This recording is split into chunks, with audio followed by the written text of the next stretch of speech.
So we're kicking off this Tuesday edition of the SportsMax Zone with football. The development of local football in Jamaica has continued to benefit from the partnership forged between sports education body, the Global Institute of Sports, and the Mount Pleasant Academy based in St. Anne through their initiative known as the Live Lab.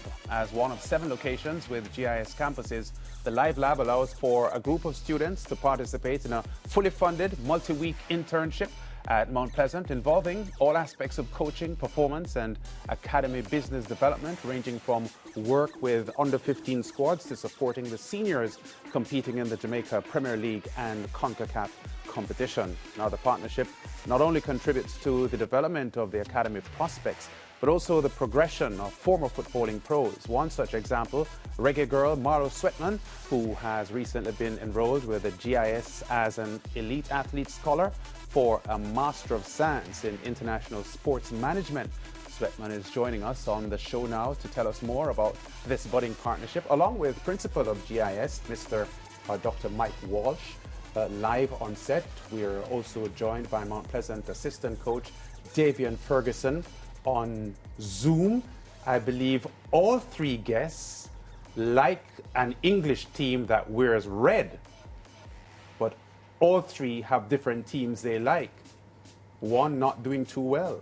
Sweatman's Manchester United. Oh, thank you. He gave you the team. It's his team as well. Okay, great. Yeah. We're happy to have you in Jamaica. I think Davian Ferguson is an Arsenal fan, if I'm not mistaken, and Doc here is a supporter of the high-riding Liverpool. Congrats on the season you've had so far, sir, and all the best for the remainder of the season. Thank you. Okay, great that this initiative comes to Jamaica. Marla, let's start with you because, as Mariah had mentioned at the top of the show, great that someone with football acumen as an outstanding player, an international player, is getting involved at this level. How do you feel about this latest chapter in your life?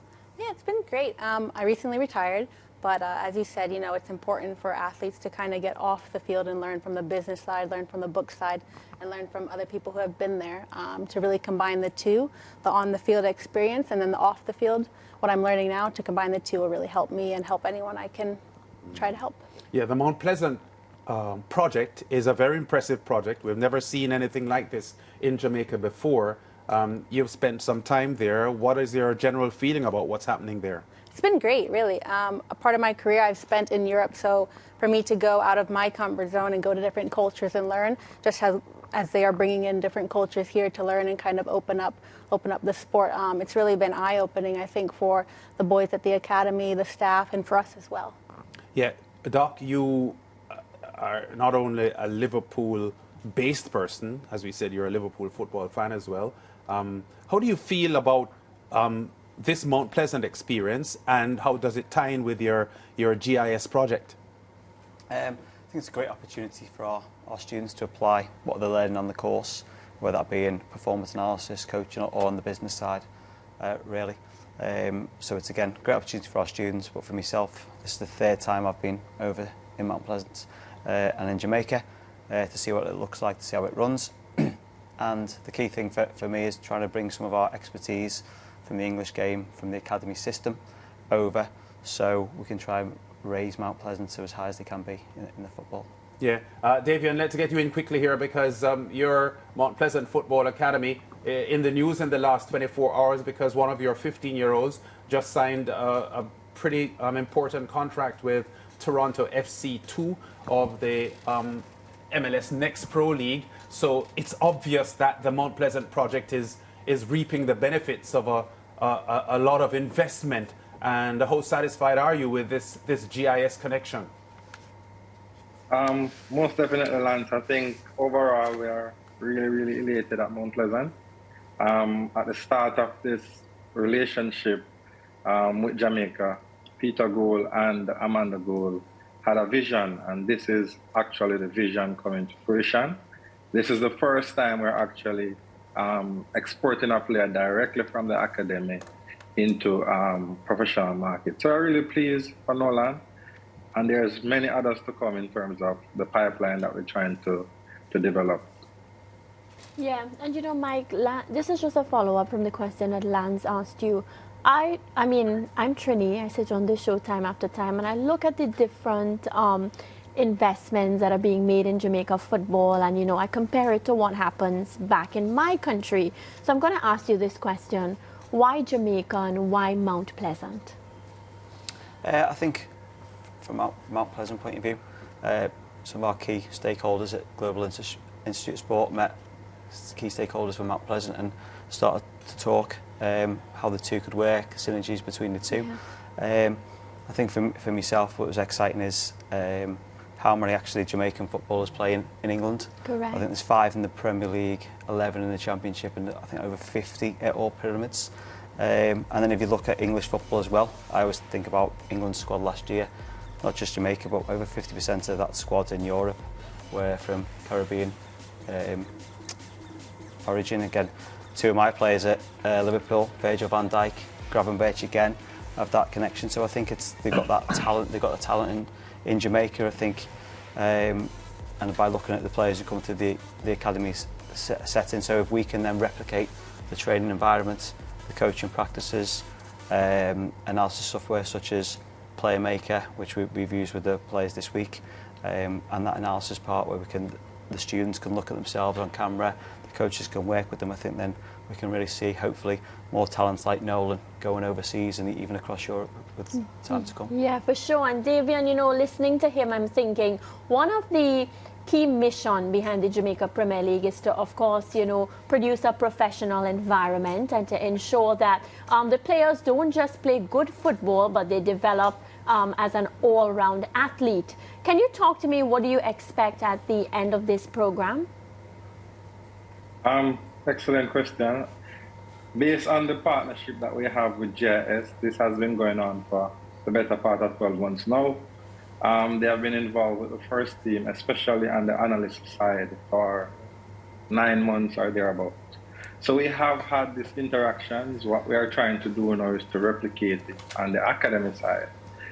We want our players to be exposed to best practices, and I think without getting into Europe, they are the bridge between the gap that Europe has on the Caribbean, and I think they are helping us to actually bridge that gap. Yeah, and Marlo, for you, what does it mean to you to be a mentor on this program? Because Davian just spoke about bridging that gap. You've played the sport already. You're now doing your Masters of Science. You're putting everything together. So what does this mentorship role mean for you, and what do you expect to, of course, impart on these athletes? It's a great role and opportunity for me to give back and really help the young boys who have goals one day to be professionals and to be at the highest level they possibly can. And where I've been through there, I've had that journey. I can take what I've learned and hopefully help them, and even the mistakes I've made to help them not to make those mistakes. So it really means a lot to me to be able to do that. And how has it been for you? I mean, female in this role now, trying to get the message across to these young players. Has it been difficult? Have you faced any challenges? I wouldn't say as of yet. The boys at the academy are great. They're very respectful. So it's been fine for me. I think at the end of the day, football is football. And if they can see someone who has played pro, who has represented the country, whether that's male or female, they respect that. Yeah, and Marlo, we know that you represented the Reggae Girls, Jamaica, at the 2019 World Cup. And as you said, you have experience playing in Europe as well, played in the Netherlands and other places in Europe. And you must have a part of your heart that wants to see young girls develop their skills and to get football among the women at a higher level in the Caribbean than it is in many other parts of the world. I know that at the moment there is a larger representation of boys at Mount Pleasant Academy, but I know they have an interest in girls as well. Can you talk to us about what you would like to see for Mount Pleasant and at the end of the road, things to develop football among teenage girls in the country? Yeah, it's obviously a process, to get that to happen. Just as when I was a part of the Reggae Girls, we hadn't qualified for a World Cup yet, and you see an idea, you see an image or a possibility, and you do all you can to get there. So I kind of see that can be the future for Mount Pleasant to have a women's program. It may be down the line, but hopefully one day I can be a part of the help and the growth of the women's program in Jamaica. Yeah, and you represented Jamaica at the under-20 level as well. So before you started playing seniors for Jamaica, you were a part of a junior program in Jamaica. Do you feel that the level of football, this is not with the GIS at the moment, but since we have you here, I think it's important to get this on the table, because there's clear evidence that football for women in the Caribbean is lagging behind the rest of CONCACAF even. Have you seen an advance since your under-20 playing days to what we're experiencing now with girls playing? Yeah, absolutely. For me, myself, the struggles that I went through, I don't really see it as much of a struggle now with the full team, how they're doing. I always think there's room for growth. As long as you're making a stride and making 1% better each day, I think you're on the right path. It's, like I said before, it's a process, so it takes time, but I definitely think that there's interest and support. And as long as we keep going and keep investing in it and supporting the young girls growing up, I think it's possible to... Yeah. Davian, can you talk to us quickly about how the Mount Pleasant players are soaking up this experience with the GIS involvement? Because we know that you've already created a platform at Mount Pleasant for these teenagers to understand what is required to advance their football careers and their aspirations to be international or professional footballers. How close are they to this GIS project and the work that is being done to get that synergy, you know, at its fullest? They're actually loving the experience. They are really into it. On the training pitch, you see them every day actually interacting with the GIS staff and actually the technologies that we're trying to involve within the setup. But even off the pitch, what we're trying to get them to understand is that the game is a little bit more than what happens on the pitch. So we're exposing them to these first world methods. And as I said before, GIS has been a part of what we're doing at the first team level.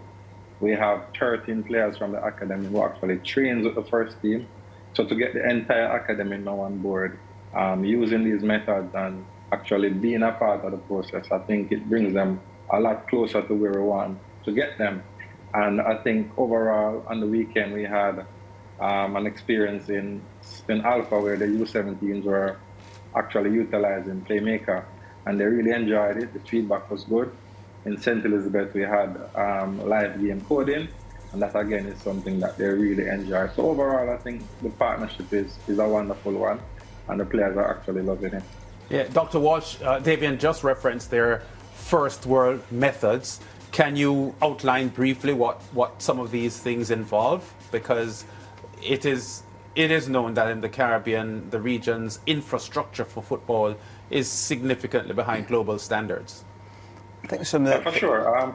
Oh, sorry. All right, go ahead, Davian. We'll get Dr. Walsh after. Yeah. Yeah, for sure. One Pleasant, we consider ourselves to be trailblazers. And we have an owner who really wants to change the overall look of Jamaica's football. So I think based on what we have been doing with GIS, I can tell you that the analysis goes far and wide, because you have pre-game opposition scouting, you have in-game coding where we can get information while the game is playing, both on the opponent and on ourselves, and post-game analysis. Also in our recruitment drive, apart from just using the eye test, I think GIS supports us in terms of providing that data and that feedback, which is important. And an important part of what we try to do is our coach education program. So I think overall we're well supported, and as I said, the methods that we're trying to utilize on a daily basis are first world methods, and somebody has to now tread that road before here locally. Mount Pleasant has been doing that. Hopefully the national team and other clubs and academies here can catch on, and it will make Jamaica football better overall. Doc, anything to add to the first world projects that Mount Pleasant is embracing here? Yeah, just two things for me is really we can bring the data to it, whether that be scouting or whether that be performance on the pitch. Again, our eyes tell us one thing, but sometimes we like to have that data to back that up. So things like player maker, where it can record how fast players are going, distance covered, but also it covers technical side of it, of passing options, dribbling. So again, that's really, really good in advance, and the players like look at wearing that, and they can also then look at their data and kind of like sometimes for them it's who's got the best stats, but also it can be a thing where they can see, well, actually I need to do better. And then the second side of it is the live coding in games, where we can get instant videos, instant access. So if there's something in the game where opposition are getting the better of something Mount Pleasant, it can be the first team can have a look at it live on the video, and then they can make them amendments there and then, or at half time show the players, look, we need to change this in the second half. So it's that being that live, being ahead of the game the other teams haven't got. Yeah, can I ask you this? Because Davian just referenced the eye test. And in sport, as spectators and journalists and broadcasters, the eye test means a lot to us. We see a game going on and a player either looks good or bad or in between. Based on the data that you have and the live data that you have, do you have many instances where a player may look good with the eye test, but maybe when you check the stats, the player isn't as impressive or isn't as productive as we may think watching? I think you've got to be careful sometimes by just looking at the data side of things. I think what the data side does do support the things if you're unsure on a player. So a player you're not sure, then we look at the data and go, actually, that's his output. I'll just compare Mo Salah.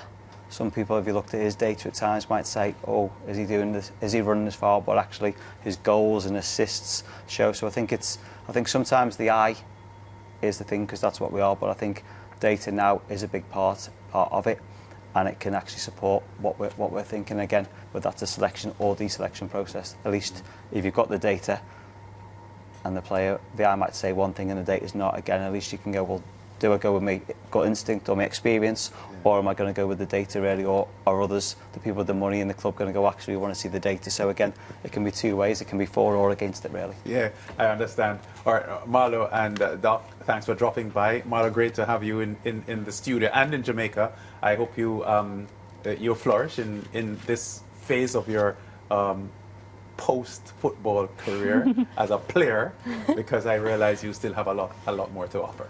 Thank you. Thanks for joining us. And Davian Ferguson, all the best for you and your Mount Pleasant project, sir. And we are monitoring very closely your team at the top of the table as you march toward a second title, if you will get it. Thanks for being with us here on the SportsMax Zone and talking about the GIS and this project with Mount Pleasant, top football club in Jamaica. We go to break, and we'll be back with more on the SportsMax Zone after this.